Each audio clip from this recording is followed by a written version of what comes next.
दोस्तों, सबसे पहले सब्सक्राइब करें, नोटिफिकेशन बेल दबाएं और सबसे पहले वाली ऑप्शन ऑल करें, जिससे हमारी आने वाली नई वीडियो की नोटिफिकेशन आपको फ़ौरन मिल जाए। जय श्री राम भक्तों, ये कथा बहुत ही सुंदर है।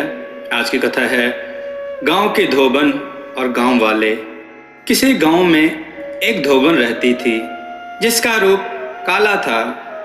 उसका पति हमेशा बीमार रहता था।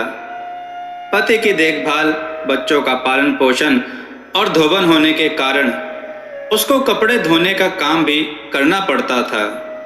अत्यधिक काम होने के कारण धोबन के पास शरीर के नाम पर हड्डियों का ढांचा ही था, लेकिन धोबन बहुत हिम्मत वाली और सदा प्रसन्न रहने वाली बड़ी खुशमिजाज स्वभाव वाली औरत थी। अत्यंत गरीबी, पति की देखभाल, बच्चों का ध्यान, घर का सारा काम वह हंसते हंसते करती।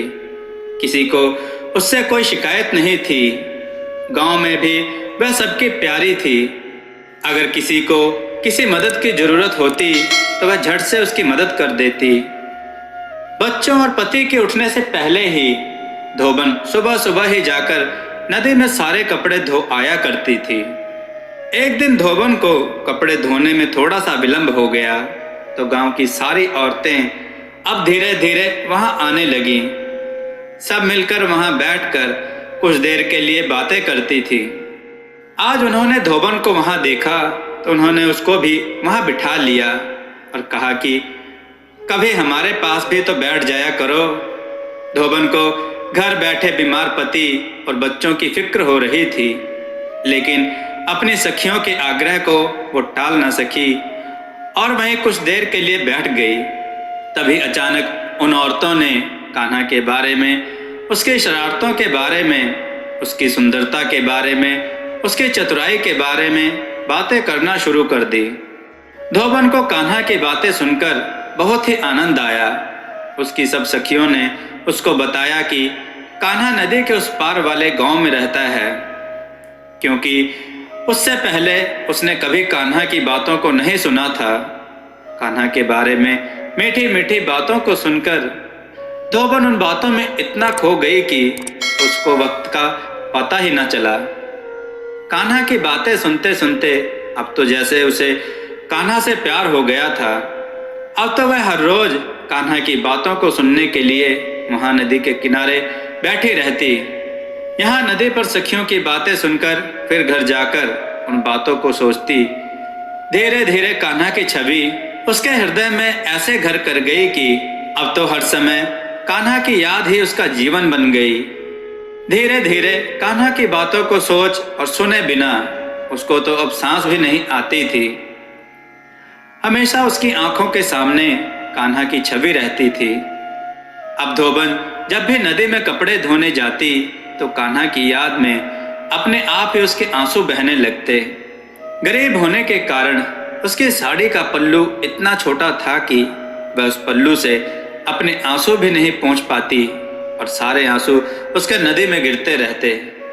धोबन ने कान्हा की अपने मन में एक ऐसी छवि अंकित कर ली थी कि कान्हा टेढ़ी चाल चलता है, उसके पीतांबर पर बांसुरी लटकी हुई है, सर पर मोर मुकुट, कानों में कुंडल, गले में वैजयंती माला, पाँव में प्यारे प्यारे से छम-छम करते घुंघरू और कोमल कोमल पाँव से कान्हा इधर उधर भाग रहा है। इसी को याद करते करते धोबन तड़पती, उसकी आंखों में झरझर आंसू बहने लगते।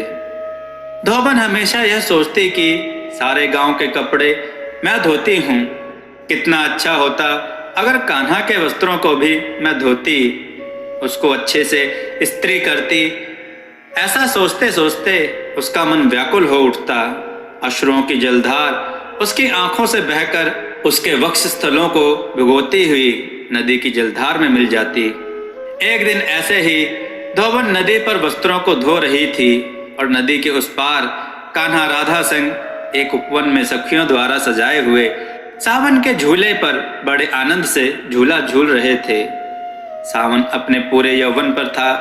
चारों ओर प्रकृति ने अपनी अत्यंत अलौकिक और अद्भुत छटा बिखेरी हुई थी। हरे हरे वृक्षों के पत्तों पर पक्षी ऐसे विराजमान थे जैसे कि अभी अभी वह नहा धोकर आए हैं। चारों ओर का वातावरण आनंदित और मन को पुलकित करने वाला था। राधा संग झूला झूलते हुए बीच में राधा की अत्यंत सुंदर छवि को देखकर कान्हा बीच बीच में मुस्कुराते और राधा रानी सर को लज्जा से झुका लेती।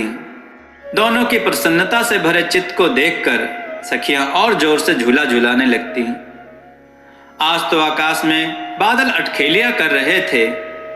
कभी तो अचानक श्याम सुंदर की तरफ काले बादल आ जाते और कभी कभी गोरी राधा की तरफ आसमान बिल्कुल साफ हो जाता।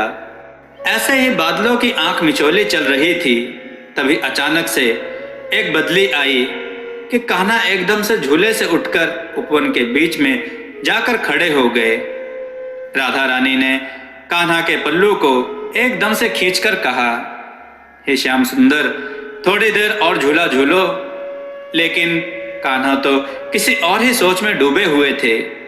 तभी अचानक से उस बदली ने बरखा करनी शुरू कर दी और कान्हा उस बरखा में आंखें बंद करके भीगने लगे।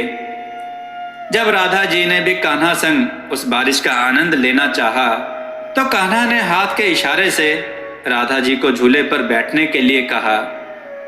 राधा रानी असमंजस में पड़ गईं और एकदम से हैरान हो गईं। आज कान्हा अकेले ही बारिश का आनंद क्यों ले रहे हैं? कान्हा बारिश के पानी से पूरी तरह भीग चुके थे और अचानक से बारिश बंद हो गई।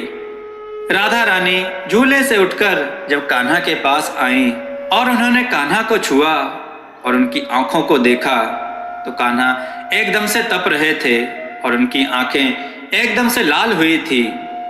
जब राधा रानी ने आश्चर्य से कान्हा की तरफ देखा तो कान्हा ने राधा को कंधे से पकड़ते हुए कहा, प्रिय, कुछ देर के लिए हुई यह जो बारिश थी, यह बारिश ना होकर एक धोबन के वो आंसू थे जो हर रोज मुझे याद करके मुझसे मिलने की तड़प में, मेरे विरह में उसकी आंखों से झरझर बहकर नदी की जलधार में मिल जाया करते थे।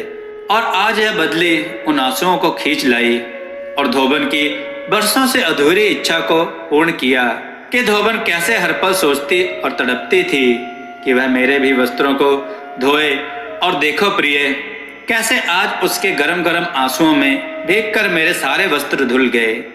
मेरा शरीर धोबन के गरम गरम आंसुओं से भीगकर तभी तप रहा है। आज धोबन की इच्छा पूरी हो गई।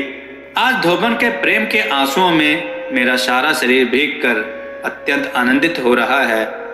राधा रानी धोबन के प्रेम भाव और कान्हा के भक्तों के प्रति भाव को देखकर कान्हा की ओर एकटक देखती हुई मंद मंद मुस्कुरा उठी और सोचने लगी, भक्त के वश में है भगवान।